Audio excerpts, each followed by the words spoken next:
Olá, meu nome é João Matheus e estou apresentando o trabalho de sistemas digitais, componente curricular da UFRN. É o código da disciplina ALE 1717. Esse é o problema 2 da semana de projeto. No caso, essa semana a gente projeta o circuito que irá ser implementado na próxima semana. O projeto está sendo feito pelos seguintes integrantes: Gabriel, Lucas Batista, Marcelo e João Matheus, que sou eu no caso.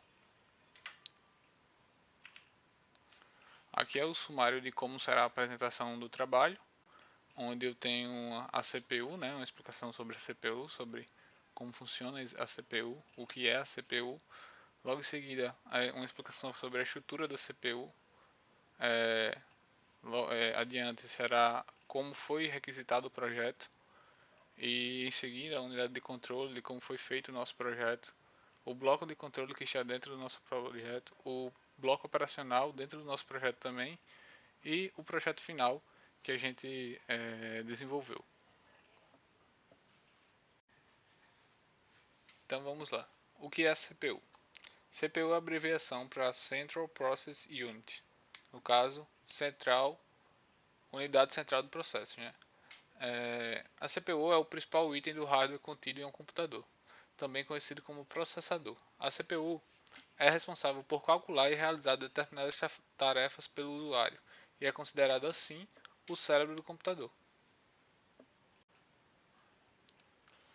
As características da CPU influenciam diretamente na velocidade com que seus programas vão rodar na máquina.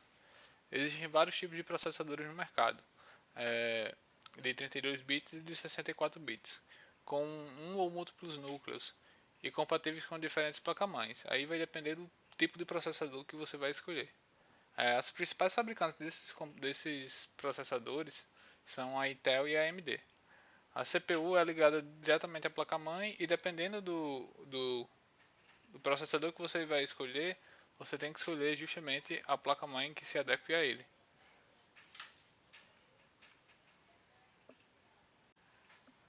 Uma observação importante a se fazer é que muitas pessoas confundem o gabinete com a CPU, e são coisas totalmente diferentes. O gabinete é só uma estrutura que vai segurar a placa-mãe, a CPU, a memória e todos os componentes internos do computador, que aqui seria um exemplo de um gabinete, né?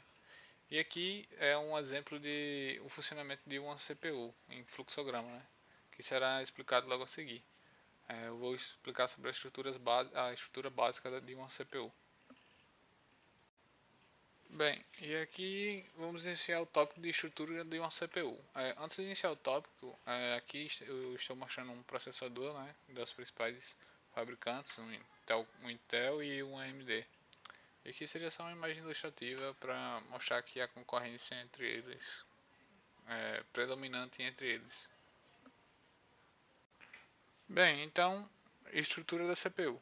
A estrutura da CPU é dividida em três principais partes, que é a unidade lógica aritmética, também conhecida como ULA ou ALU, que é encarregada de executar as quatro operações básicas, seja adição, subtração, multiplicação ou divisão, e operações lógicas de álgebra booleana, no caso uma AND, uma OR, as portas em geral e até comparações.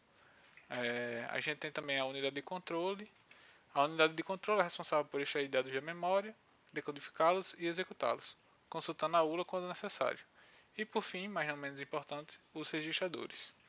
Os registradores são a unidade de memória da CPU, a mais rápida e, consequentemente, a mais cara de sua categoria, sendo reservadas ao uso apenas da CPU, que depende de velocidades de acesso rápido, no caso. Bem, então na etapa de no projeto, né? Projeto que foi solicitado.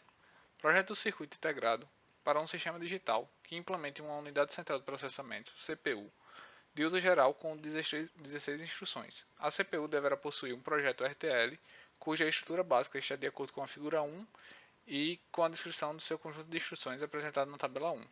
Então aqui a gente tem a figura base, né, que é a figura 1, e aqui a gente tem a tabela 1. Aqui a gente tem uma memória ROM, essa memória de instrução, caso memória ROM. essa memória de dados, que é uma memória RAM. E aqui a gente tem no bloco de controle, que eu chamei também de unidade de controle, o IR, que é um decodificador. No caso a gente recebe 16 bits e a gente tem que separar esses 16 bits. A gente tem um PC, que é um programa counter, que é para contar as instruções. A gente tem um controlador, a gente tem registradores e tem a unidade aritmética, né? Lógica aritmética. Aí a gente tem também aqui o MUX para selecionar, para fazer esse chaveamento. E aqui a gente tem a tabela de operações, que eu posso mostrar logo a seguir. E aqui temos a tabela de instruções, né? As operações descritas aqui, as classes das operações, os códigos, as instruções de bits, que cada um, a referência deles, né? A descrição do que cada código vai fazer, cada instrução vai fazer. E 2 bits a mais aqui, duas colunas a mais aqui para representar bits de carry e o bit de ULA. Então a gente tem aqui as operações com ULA, operações com dados e uma operação de controle, saltos, certo? Pode-se observar que ULA todos têm um tracinho aqui que quer representar o bit. E tem um tracinho aqui também no carry que é para representar, por exemplo, se a quantidade de bits aqui sobrepôs a quantidade de 4 bits. Aí eu posso usar o bit carry para informar isso, certo? Então essa é a tabela de instruções do projeto requisitado. Então vamos para essa etapa aqui de unidade de controle. Estou explicando aqui no CID. Então aqui a gente tem nossa memória ROM, onde ela terá 256 linhas de instruções e cada linha de instrução tem 16 bits, onde esses dados são jogados direto para o nosso IR, que é o nosso decodificador. Chegando no nosso decodificador, ele vai fazer o seguinte, ele vai subdividir esses dados. Então, eu terei 16 bits, certo? E ele vai dividir em 4. Então, vai ser 4 partes de 4 bits. Sendo os mais significativos referentes à operação, que, como mostra aqui, ó, a operação, por exemplo, 000 significa HLT. Então, aqueles 4 primeiros bits serão representando isso daqui. E assim por diante. Os 4 segundos será 4 bits representando o A, que a gente chamou de ADDR, que é address, né, de endereço. Aí a gente tem o B e a gente tem o C, certo? Que também são 4 bits lá. Então vamos voltar para. A gente tem o B e tem o C. Aqui é representando o A. A gente criou também um novo vetor chamado B mais C, que é a concatenação do B com o C. No caso, ele pega os 8 bits menos significativos. E a gente está passando ele para um bloco operacional. Aí aqui a gente tem nosso PC, né, que é o Program Counter, que é o contador de tudo aqui, nosso projeto. Ele tem uma entrada up, um clear e uma entrada de leitura. E aqui ele tem um somador para ir somando as operações. Ele quem vai ficar responsável também por fazer os saltos. Então, de uma linha de código 3 para uma linha de código 8, por exemplo. Ou da 8 para 3, dependendo da instrução, né? Então, aqui a gente vai ter esses 3 vetores aqui vão direto para o nossa memória RAM. Vou explicar logo à frente, que é representando o bloco de controle. Aqui a gente tem um MUX SW, que é uma chave de seleção para aquele MUX que tem também no projeto aqui. A gente tem RFWADDR, que é responsável, 4 bits responsável pela escrita dos registradores. Aqui a gente tem um habilitador de escrita.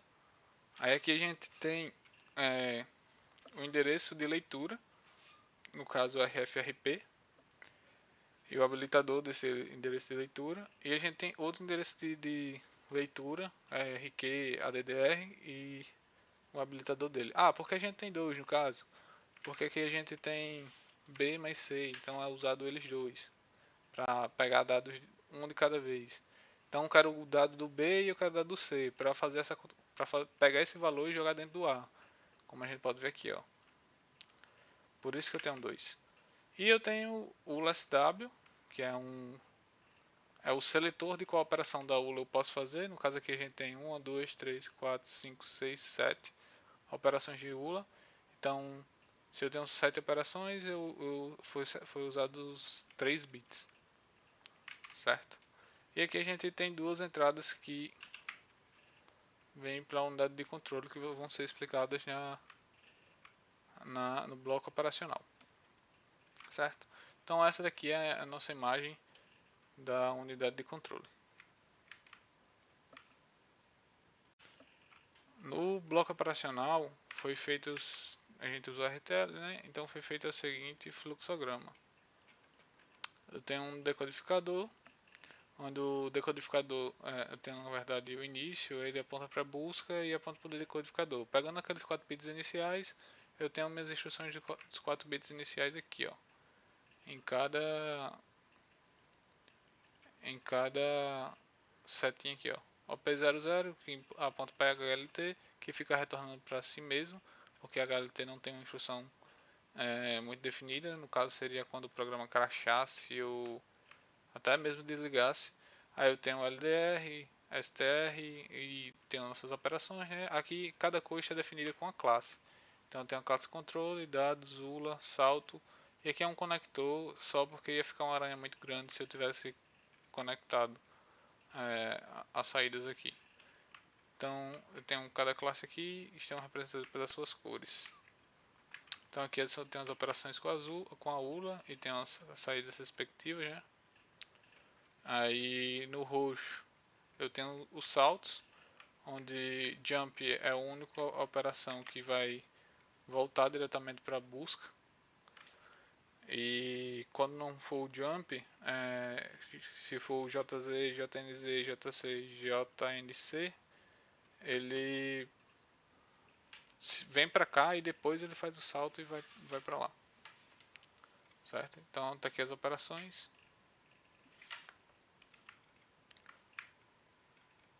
e o nosso bloco de controle ficou assim.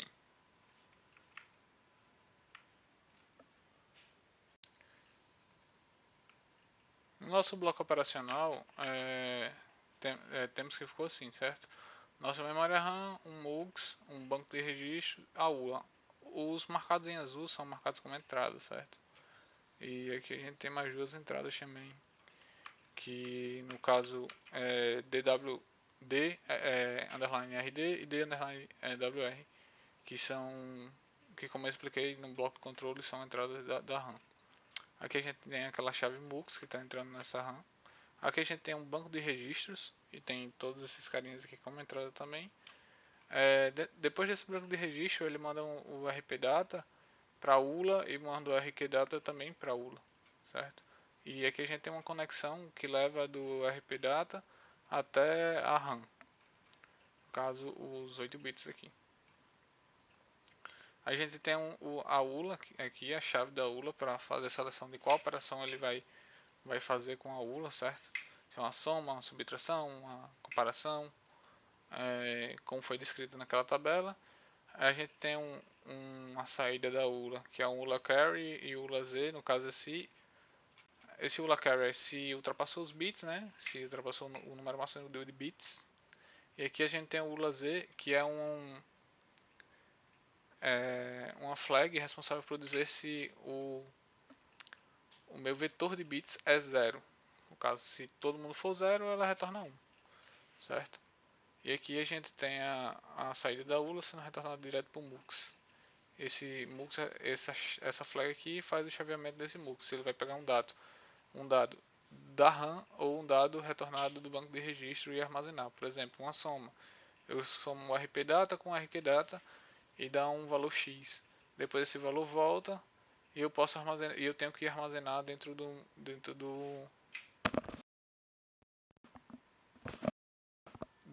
meu banco de registros no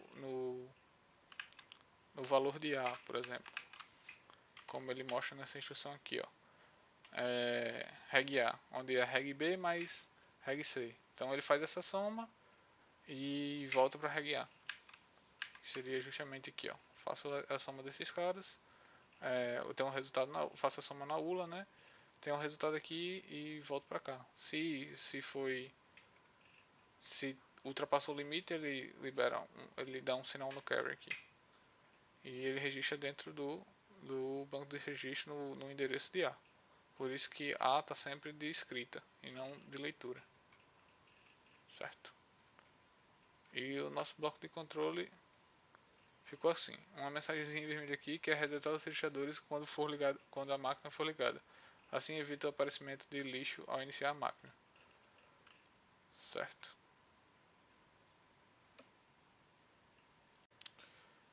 Bem, para o projeto final, eu tenho uma representação de como ficou o projeto completo.